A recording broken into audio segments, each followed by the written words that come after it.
माझी स्क्रीन दिसते माझी का? स्क्रीन दिसते का? You are sharing your screen एवढंच दिसतं फक्त. टॉप शेअरिंग एक असं दिसत आहे, पण स्क्रीन नाही दिसत आहे. मिनिट. आता दिसते? नाही. एक आता दिसतंय थोडंफार, पण ते पुन्हा गेलं. गेलं.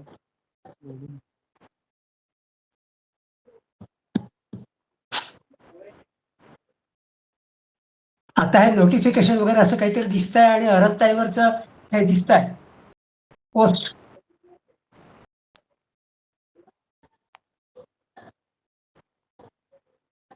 ठीक आहे, मला नाही वाटत स्क्रीनचा शेअरिंग होईल म्हणून. तुमचा तर चेहरा वगैरे सध्या काही दिसत नाहीये. आता काहीच दिसत नाहीये. आता दिसतोय मी. आता तुमचा चेहरा दिसतोय, पण स्क्रीन वगैरे काही दिसत नाहीये. स्क्रीन स्टॉप केली आहे मी शेअरिंग. हो, ठीक आहे.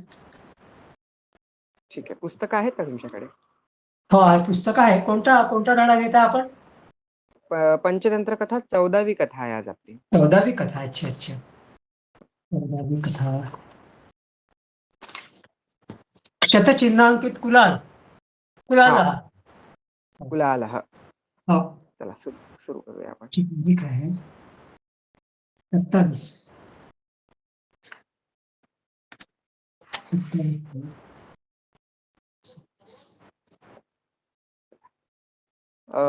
पान नंबर 28. शतचिन्हांकितः कुलालः म्हणजे कुठला तरी घावाचं चिन्ह असलेला असा कुलालः. कुलालः म्हणजे कुंभकार, जो कुंभार, जो माठ वगैरे बनवतो तो. शतचिन्हांकितः कुंभकार कुलालः म्हणजे कुठल्या ना कुठला घावाने चिन्ह असं झालेला असा एक कुलाल, म्हणजे असा एक कुंभकार. कस्मिंचित ग्रामे, कुठल्या तरी ग्रामे म्हणजे गावामध्ये. कश्चन कुलालः वसति स्म, कुठला तरी कुलाल म्हणजे कुठला तरी कुंभकार हा वसति स्म म्हणजे राहत होता. सह प्रतिदिनम, सह म्हणजे तो, प्रतिदिनम म्हणजे दररोज, घटान करोती. घटान करोती म्हणजे तो माठ बनवायचा. प्रतिदिनम घटान करोती म्हणजे दररोज तो माठ बनवायचा. कदाचित म्हणजे कधीतरी कार्यमग्न कुलालः, कधीतरी कार्यमग्न म्हणजे कार्यात व्यस्त असा कुलालः म्हणजे मडके बनवणे वाला कुंभकार. अस्माकं पार्श्वे म्हणजे त्याचा, अकस्मात पार्श्वे म्हणजे अकस्मात म्हणजे इनफॉर्च्युनेटली, अकस्मात पार्श्वे स्थितस्य घटस्य उपरी एव पतितः म्हणजे त्याच्या पार्श्वे जवळपास असलेल्या एका घटावर तो जाऊन पडला. उपरी एव पतितः च्या वर जाऊन पडला. सह घटः भग्नः अभवत. सह घटः भग्नः म्हणजे तो माठ नष्ट झाला, फुटला, भग्न झाला. घटस्य एकेन खंडेन म्हणजे जो माठ फुटला तो माठाचा एक तुकडा कुलालस्य ललाटे म्हणजे त्या कुंभकाराच्या ललाटे म्हणजे डोकं. ललाट म्हणजे हे डोकं, हे ललाट, याला भालही म्हणतात, याला शिरह म्हणतात. म्हणजे हे तृतीय झाला ना? काय म्हटलं? एकेन हा शब्द आहे, ही तृतीय झाली मला वाटते. तृतीय एकवचन. नाही, जर तुम्ही एक म्हणाला तर एकम किंवा असं काहीतरी पाहिजे ना. म्हणजे काय म्हणायचं तुम्हाला? जसं देवेन, एकेनेचा अर्थ काय होईल? म्हणजे तृतीय होईल ना, म्हणजे त्याच्यापासून, कोणाकडून, त्याच्याकडून. जर आपण देवेणची तृतीय विभक्ती केली तर तिथे न हलंत असतो, पण इथे न हलंतही नाहीये, अजून त्यावर अनुस्वार पण दिलेला नाहीये. म्हणजे घटस्य एकेन म्हणजे घटाचा एक तुकडा. एकम म्हणण्यापेक्षा त्यांनी शत्रू प्रत्ययामध्ये अन प्रत्यय लावलेला आहे. शत्रू प्रत्ययामध्ये अन हे प्रत्यय आहे पुल्लिंगी शब्दाकरिता. तर तिथे त्यांनी हो. एकेन तर मध्ये शत्रू याच्यामध्ये प्रत्ययाचा तृतीयेमध्ये हलंत लागत नाही. नाही, तृतीयामध्ये आपण हलंत एकेन आणि देवेन, समजा देवा देवो देवा, तर ते त्याच्यामध्ये देवेन देवाभ्याम देवही तर मध्ये देखील हलंत लागत नाही. याच्यातही हलंत नाही लागलाय, पण ही तृतीया म्हणून विचार, बाकी काही नाही. मी बघून सांगतो, मला एकदा कन्फर्म करावं हा लागेल. हा, तेच माझं म्हणणं. एनिवे, घटस्य शंका आली म्हणून एक विचारली, राग नाही आला ना? नाही अरे राग असा काही प्रश्न हा. नाही. किंवा तुम्हाला डिस्टर्ब नाही केलं ना? डिस्टर्ब नाही नाही केलं असं ना? काय हा, ठीक आहे, प्रश्न चल, निर्माण व्हायलाच पाहिजे. ठीक आहे. घटस्य घटस्य एकेन खंडेन कुलालस्य ललाटे महान क्षतः जात. म्हणजे घटाच्या एका तुकड्याने, खंडेन म्हणजे तुकड्याने, कुलालस्य त्या कुंभकाराच्या ललाटे म्हणजे डोक्यावर महान क्षतः जात. क्षतः म्हणजे घाव. एक महान असा मोठा असा घाव झाला. जातः म्हणजे झाला. रक्तस्त्रावः अपि जात म्हणजे रक्तप्रवाह पण झाला, रक्त पण वाहू लागलं. अनंतरम म्हणजे नंतर. औषधोपयोगेन औषधींच्या व जडीबुटींच्या उपयोगाने क्षतः उपशांतः जात. तो घाव बसला, शांत झाला. भरला. परंतु ललाटे म्हणजे डोक्यावर उपरी क्षतचिन्ह तथैव स्थितम. त्या घावाने जे चिन्ह बनलेलं होतं ते तसंच होतं. कधी कधी असतं ना, कुठल्या गोष्टीचा डाग किंवा चिन्ह हे शरीरातून सुटत नसतं. तर तशाच प्रमाणे त्याच्या डोक्याला जो घाव लागला होता त्याचं क्षतचिन्ह म्हणजे ते चिन्ह जे होतं त्याचं घाव बसलेला होता, पण चिन्ह तिथून गेलेलं नाही. तथैव स्थितम तिथेच होतं.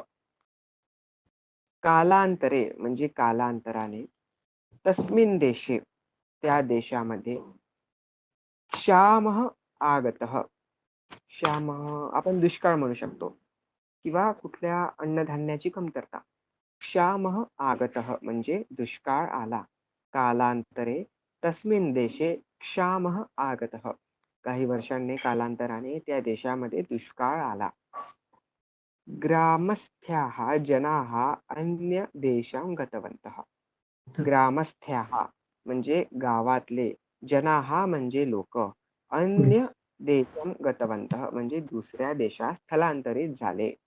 म्हणजे दुष्काळ आल्यामुळे जे राज्यातले जे लोक होते ते स्थलांतरित होऊ लागले, दुसऱ्या राज्यात ते वस्ती करू लागले.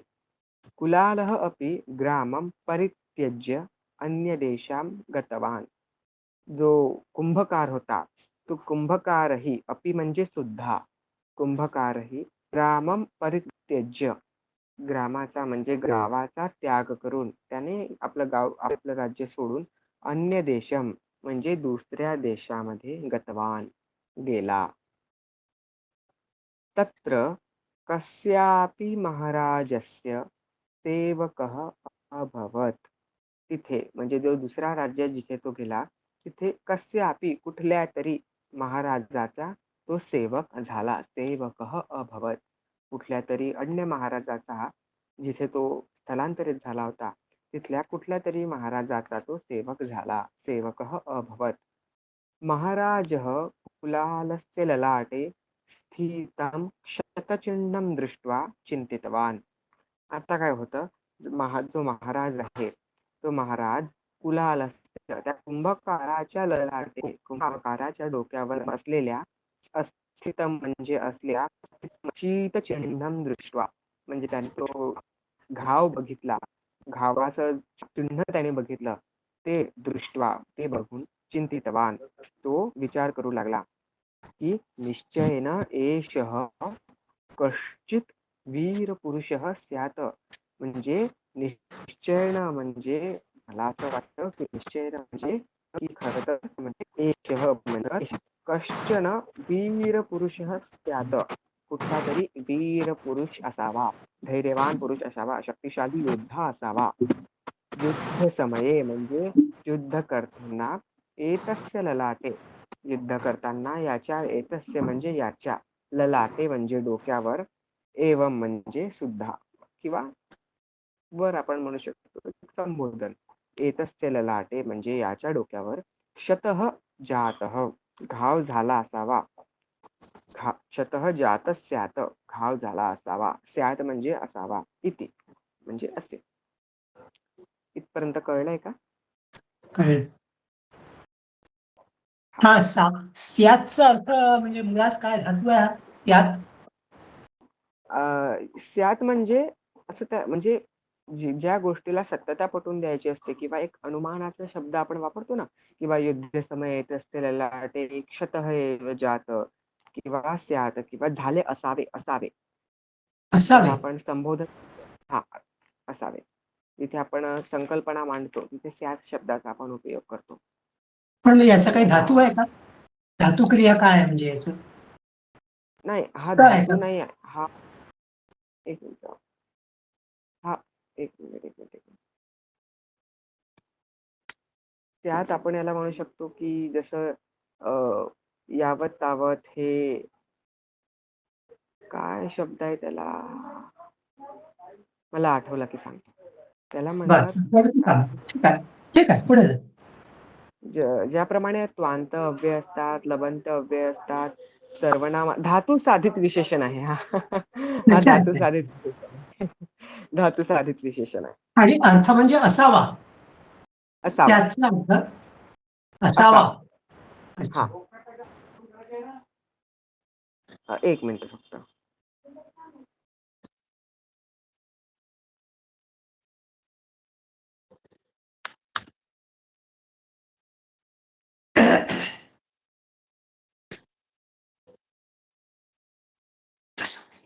तस्य ललाटे, तस्य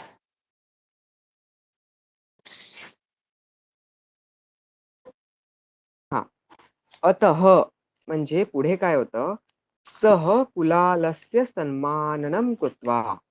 अतः म्हणजे आता काय होतं, सह म्हणजे कोण, महाराज, कुलालस्य त्या कुंभकाराचा, सन्माननम कृत्वा सन्मान करतो, की बापरे हा तर एक वीर पुरुष आहे, याच्या डोक्यावर युद्ध करताना घाव झाला असावा. ललाटेव क्षतः जातः स्यात् म्हणजे त्याच्या डोक्यात विस्तीर्ण असा घाव झाला, म्हणजे हा योद्धा आहे. तर त्या महाराजाने त्या कुलालाचा सन्मान केला, त्याचा आदर केला. स्वयं अन्यान राजपुत्रान इव एतम अपि आदरेण अपश्यत म्हणजे स्वयं म्हणजे स्वतःही, अन्यान राजपुत्रान म्हणजे इतरही राजपुत्रांना, एव इतरही राजपुत्रांना, इव म्हणजे सुद्धा, इव एतम अपि आदरेण पश्यत म्हणजे स्वतःही त्याला आदराने बघू लागला, स्वतःही त्याला आदराने वानवू लागला. अजून इतर राजपुत्रांनाही त्याने सांगितलं की हा जो व्यक्ती आहे, एतम म्हणजे याला, सुद्धा आदरेण म्हणजे आदराने अपश्यत बघावे. परंतु अन्ये राजपुत्राः एतस्य विषये असूयाम प्रकटितयन्ति स्म. पण कसं, अन्य जे राजपुत्र होते, इतर जे राजपुत्र होते, त्यांना एतस्य विषये, या कुलालस्य विषय, कुलालाचा विषय असूयाम प्रकटितयन्ति स्म. असूयाम म्हणजे आपण म्हणू शकतो द्वेष, द्वेष निर्माण झाला. बापरे, महाराज तर याला वानवत आहात खूप, आम्ही पण राजपुत्र, आमच्या अधिक याला महाराज जास्त वानवत आहेत. त्यामुळे त्यांच्या मनात द्वेष निर्माण झाला. कदाचित म्हणजे कधीतरी, अन्य देशस्य महाराज म्हणजे अन्य देशाचे महाराज, एतस्य महाराजस्य उपरी आक्रमणम कृतवान. तर महाराज काय विचार करतो की जेव्हा परकीय आक्रमण माझ्यावर होईल, दुसरा राजा जेव्हा माझ्यावर आक्रमण करेल, कदाचित म्हणजे कधीतरी, अन्य देशस्य महाराज कुठल्या दुसऱ्या देशाचा महाराज, एतस्य महाराजस्य उपरी आक्रमण कृतवान या कुलालाच्या राजावर जेव्हा आक्रमण करेल, तेव्हा महाराज चिंतितवान तदा महाराज चिंतितवान तेव्हा महाराज विचार करू लागले की इतर देशाचं जर आक्रमण आपल्यावर झालं तर आपण काय करू. मम आस्थाने मम आस्थाने म्हणजे जिथे मी राहतो, जिथे माझा निवास आहे, वीर आस्थाने म्हणजे काय? आस्थाने म्हणजे काय? आस्थाने म्हणजे ज्या ठिकाणी तो राहतो, महाराजाच्या खोलीत किंवा महाराज ज्या कक्षात राहतो किंवा ज्या परिसरात त्याचं राहण्याचं ठिकाण आहे, राजभवनात अशा ठिकाणी अच्छा. आस्थान म्हणजे राहण्याचं ठिकाण. राहण्याचं ठिकाण. मम आस्थाने नूतनः वीरपुरुषः यः आगतः, की माझ्या स्थानात म्हणजे मी जे राहतो तिथे नवीन वीरपुरुष आलेला आहे. वीरपुरुषः यः आगतः, यः म्हणजे जो, यः वीरपुरुषः आगतः अस्ति तं युद्धार्थं प्रेषयामि. तर यदा कदाचित माझ्या राज्यावर आक्रमण झालं तर मी ज्या परिसरात राहतो त्या परिसरात म्हणजे माझ्या सुरक्षेसाठी जो नवीन वीरपुरुष मी निवडलेला आहे, कोण, हा कुलाल, तर याला मी युद्धाकरिता प्रेषयामि म्हणजे होणाऱ्याला युद्ध करण्यासाठी पाठवणार. माझ्या राज्यावर आक्रमण झालं तर सह शत्रुराजम निश्चयेन जेष्यति इति, म्हणजे सह म्हणजे तो कुलालः, नक्कीच, निश्चयेन म्हणजे नक्कीच, शत्रुराजन जेष्यति म्हणजे जो शत्रूंचा जो राजा होता त्याला मारणार व विजय हासिल करणार. निश्चयेन जेष्यति नक्की जिंकणार, इति म्हणजे असे. अनंतरम आता पुढे काय होतं. सह एकांते कुलालं पृष्ठवान. आता राजा काय करतो, त्या कुलालाला त्या कुंभकाराला काय म्हटलं,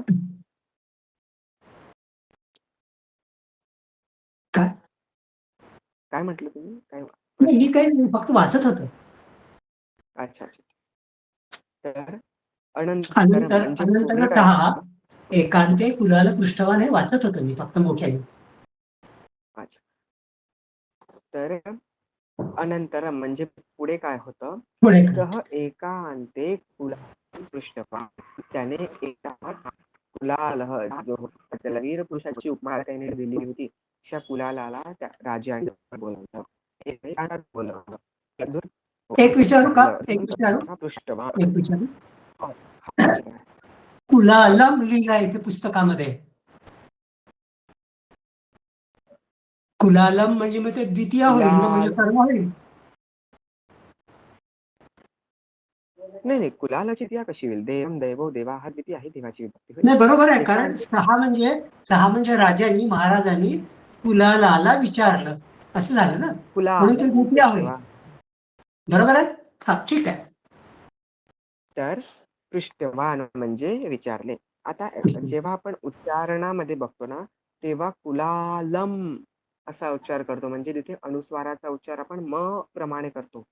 पण जर पुढे प वर्ग आलेला आहे तर प वर्गाचा शेवटचा अक्षर हा न आहे, तर कुलालनच्या ऐवजी कुलालन असा उच्चार होईल, म्हणजे अनुस्वाराचा उच्चार हा न प्रमाणे होईल.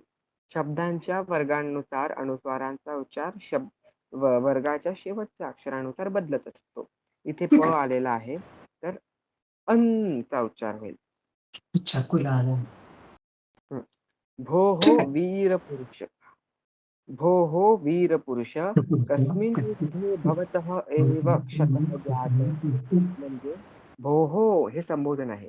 भो हो म्हणजे अरे, वीर पुरुषा, कस्मिन् युद्धे म्हणजे कुठल्या युद्धामध्ये, भवतः एव तू, क्षतः जात म्हणजे तुला जखम कुठल्या अशा युद्धात झाली, हे जे तुझ्या कपाळावर जो डाग आहे जखमीचा, कुठल्या युद्धात तुला ही जखम झाली असे. जाताबद्दल माहिती सांगता का? जातः या शब्दाबद्दल माहिती सांगता? हा, जातः हा भूतकाळ वाचिक शब्द आहे. जसं आपण भूतकाळ दर्शवित असतो किंवा क्रिया ही झालेली आहे, क्रिया घडलेली आहे, तेव्हा आपण जातः हा अंतिम शब्दाचा वापर करू शकतो. हा धातू झाला. धातू साधित विशेषण. तसं मम भोजनम अभवत म्हणतो आपण किंवा हो अहम कृतवान म्हणतो. हो त्याचप्रमाणे भोजनम जातम, अच्छा अध्ययनम जातम ठीक आहे अशा ठीक प्रकारे. हम्म. तदा म्हणजे कुलालः उक्तवान्. जातचा अर्थ झाली असं घ्यायचं का? झाले हा, हा ठीक क्रिया आहे. झालेली आहे. तदा कुलालः उक्तवान, तेव्हा जो कुलालः होता म्हणजे जो कुंभकार होता तो म्हणाला, अहम महाराजः अहम कश्चन कुलालः, मी कुठला तरी एक कुलाल आहो, कुंभकार आहो, न तो वीरपुरुषः, नाही ते वीर पुरुष. मी एक कुलाल आहो, कुंभकार आहो, मी वीर पुरुष कुठे आहो, मी कुठे युद्ध केलेलं आहे.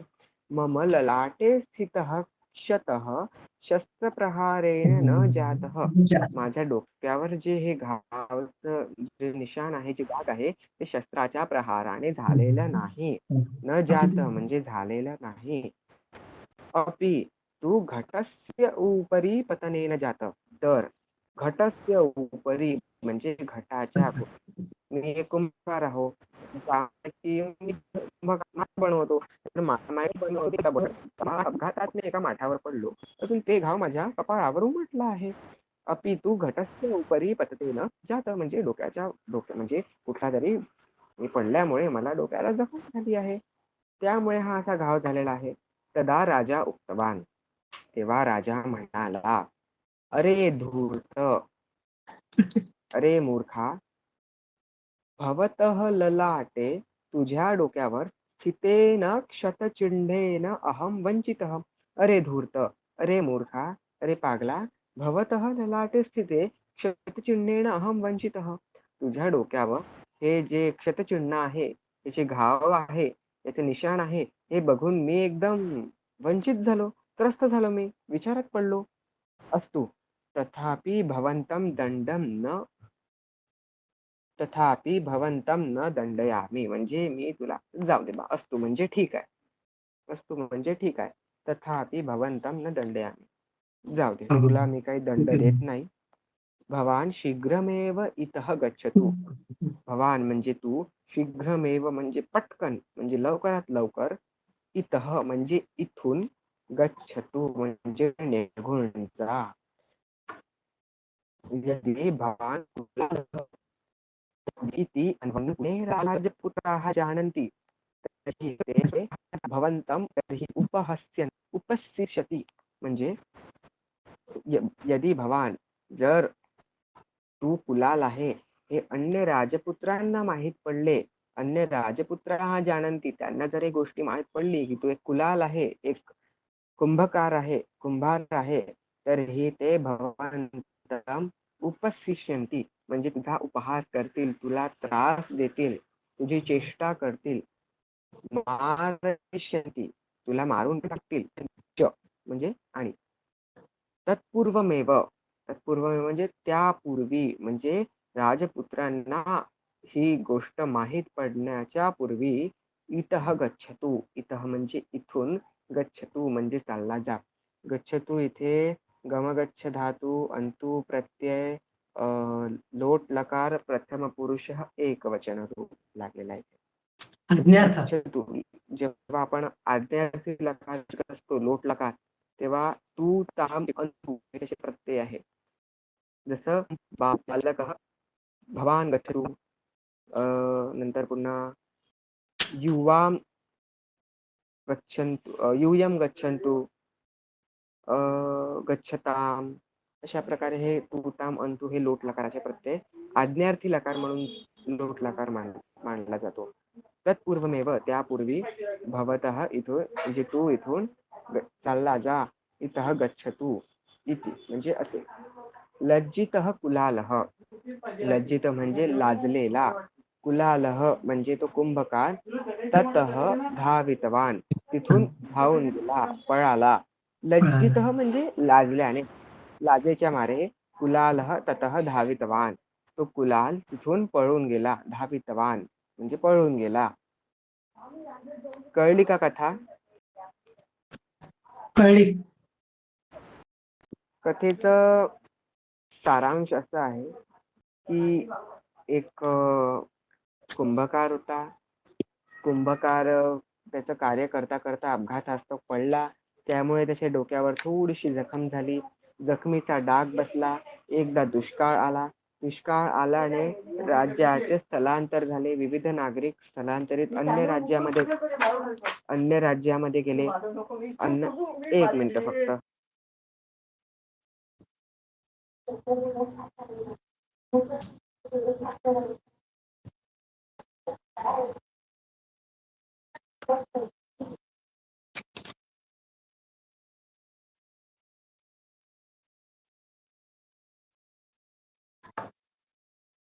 हा, क्षम्यताम.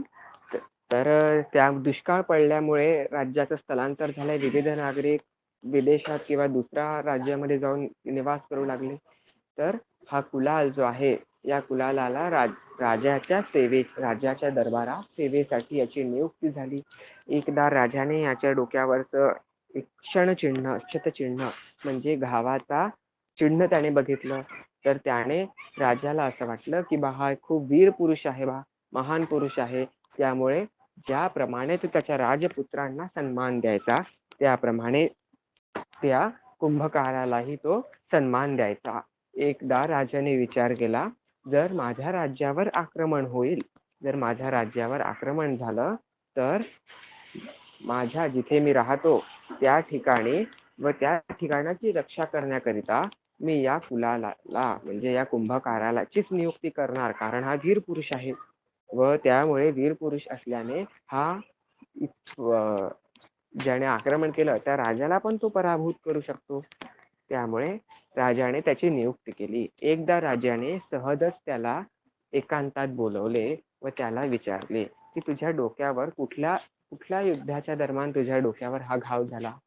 तेव्हा तो कुंभकार म्हणाला की हा कुठला युद्धात झालेला तलवारीचा म्हणा किंवा युद्धात झालेला घाव नाही. मी एक कुंभकार आहो व कुंभकार असल्यामुळे माठं बनवणं हे माझं काम आहे. एखाद दिवशी अपघात झाल्याने माझं लक्ष नसल्याने मी पडलो व त्यामुळे माठाचा तुकडा माझ्या डोक्यावर जाऊन लागला व त्यामुळे मला विस्तीर्ण वेदना झाली व त्यामुळे हा घाव बसलेला आहे. तर राजाला वाटलं की बापरे, आपण तर खूप मोठी चुकी करणार होतो. आपण त्याला रणभूमीत पाठवणार होतो, युद्ध करायला पाठवणार होतो. राजाने त्याचं इतकं गांभीर्य न घेता त्याला दंड दिले नाही व त्याला सांगितले की तू इथून पटकन निघून जा. जर इतर राजपुत्रांना माहित पडले की तू एक कुंभकार आहे, एक कुलाल हा आहे, तेव्हा ते तुझ्या मारतील, तुझी चेष्टा करतील. त्यामुळे तू इथून चालला जा. व तो कुलाल लज्जास्पद म्हणजे लाजेच्या भाराने, लाजेच्या मारल्या तिथून तो निघून गेला. या कथेतून बोध कसं मिळतं आपल्याला? कोण सांगू शकतं का कसा बोध मिळू शकतो ते? बोध तर खूप घेता येईल याच्यापासून आपल्याला. हा, सांगू का? हा, सांगा ना, सांगा. मी म्हटलं की आपल्याला साधी नोकरी जरी असेल तरी आपल्याकडे आजकाल पोलीस व्हेरिफिकेशन देखील होतं. आपल्या घरी पोलीस येऊन विचारतो की तुम्ही इथे राहता, तुम्ही कोण आहे, तुम्ही कुठे अप्लाय केला होता, तुम्ही कुठे इंटरव्ह्यू दिला होता का. बरोबर. आणि त्याच्यानंतर मग तुमचं सिलेक्शन झालं तर तुमचे आई वडील, आधार कार्ड, या सगळ्या गोष्टी असतात. तर त्या काळात देखील चौकशी राजाने केली का नाही असं माझं म्हणणं. म्हणजे काहीही विचार न करता राजाने त्याला ठेवलं, ही राजाची मोठी चूक आहे. एखाद्या देशाचा राजा इतका मूर्ख असू शकतो का? बरोबर. म्हणूनच कथा दिलेली आहे की सहसा कुणावरही एकाएकी विश्वास करू नये. अगदी करेक्ट. हे कथेचं बोध आहे. हा, तर आज बापरे, आज अर्ध्या तासातच कथा संपली आपली. हो, अजून एक घ्या ना. दुसरी कथा घेऊ? जमत असेल तर दुसरी कथा त्याच्या बघू द्या पुढची. मला. दुराशा नाही, ही कथा मोठी आहे. नाही, कथा मोठी नाही, 2च पानांची आहे. जाऊ द्या, मधुकर महोदय रागवतील मला, एक दिवशी 2 कथा का बरं घेतल्या. ठीक आहे, जशी तुमची इच्छा आहे. असतो. अजून काही अडचण वगैरे? अडचण मला काही माहित नाही, पण मध्ये मी नर्मदा यात्रेला गेलो होतो परिक्रमेला. तर 3 आठवडे मी नव्हतो अच्छा. नागपूरमध्ये. त्यावेळेला पंचतंत्र अच्छा. कथा मी स्वतः वाचून थोडंसं स्वतःला हे केलं. परंतु प्रवेशचं जे पुस्तक आहे, प्रवेश परीक्षेला बसतो आहे जूनमध्ये का ऑगस्टमध्ये, तर असं मला कळलं की त्याच्या सगळे क्लासेस होऊन गेले म्हणून. तर ते मला कुठे हो, हे करता ऍक्च्युली येईल? कसं यावर्षी परीक्षा थोड्या लवकर म्हणजे वेळ झाला. थोडा अगोदर परीक्षा झाल्या आणि कोर्स आपला संपून गेला. तर तर आता पुन्हा केव्हा रिपीट होईल तो कोर्स? ते होऊ शकतो का? शेवटचे 3 चॅप्टर माझे सुटले. परीक्षा दिली का तुम्ही? नाही, परीक्षा नाही दिली. मी नव्हतो इथे नागपूरमध्ये. पण आता 15 तारखेला परीक्षा झाली आहे वाटतं ना? हो, हा, परीक्षा झाली आहे, झाली आहे. झाली. बरोबर आहे. आता बघा, तुम्हाला आता एक नवीन सेशन जेव्हा सुरू होईल, त्या नवीन सेशनमध्ये तुम्ही लिंक भरा व लिंक भरताना जुने विद्यार्थी या वेबसाईट वरून जर तुम्ही लिंक भरली तर तुम्हाला शुल्कही नाही लागणार, अजून तुम्हाला पुन्हा परीक्षा देता येईल. बरं, बरं. अगदी बरोबर आहे. परंतु ते उरलेले चॅप्टर ते केव्हा तरी होतील, मला वाटतं शेवटी डिसेंबर, जानेवारी. पण माझी जूनमध्ये बसायची इच्छा आहे. जून, ऑगस्ट काय जेव्हा केव्हा होईल पुन्हा ती दुसरी परीक्षा. ही ऑगस्टला. होते ना आता पुन्हा, नाही का? हा, ऑगस्टला होईल ती वाटतं. हा, तर ह्या बाबतीमध्ये काही थोडं मार्गदर्शन कसं मिळू शकेल? ही माझी म्हणजे मी असं विचारतोय. बाकी काही नाही. कोणाकडून शेवटचे 3 मार्गदर्शन चॅप्टर मिळू फक्त शकेल? उरलेले शेवटचे 3 चॅप्टर आहे प्रवेश पुस्तकाचे. म्हणजे ते तुमचेच व्हायचे आहे की सगळ्यांची नाही झाले? मग इतर कोणी असतील हजर तर त्यांचे झाले असतील ना? आता आज माहित नाही किती हा, लोकांनी अटेंड केलं, तसं त्यावेळेला किती लोकांनी अटेंड केलं असेल हे मी नाही सांगू शकत. आता जर माझ्याकडे त्याचं रेकॉर्डिंग असेल तर मी ते तुम्हाला पाठवणार की अदरवाईज पुढच्या सेशन मध्ये त्यावेळेला तुम्ही मला वाटतं त्या वेगळ्या मॅडम घ्यायच्या, मला वाटते त्या. वेगळे मॅडम, ऍक्च्युली माझ्या परीक्षा सुरू असल्यामुळे मी काही इथे लक्ष देऊ शकलो नाही. बर, मी आपली कोणती बघतो परीक्षा मी होती? बघतो माझी 11th हं? ची परीक्षा सुरू होती. अच्छा, अच्छा, 11th ठीक ची आहे. अपयश. पण जर तुम्हाला त्याचं रेकॉर्डिंग टाकता आलं, ते 3 शेवटचे 3 चॅप्टर आहे प्रवेश पुस्तकातले. मी तुम्हाला दाखवतो चालेल, मी लागेल. करून घेतो.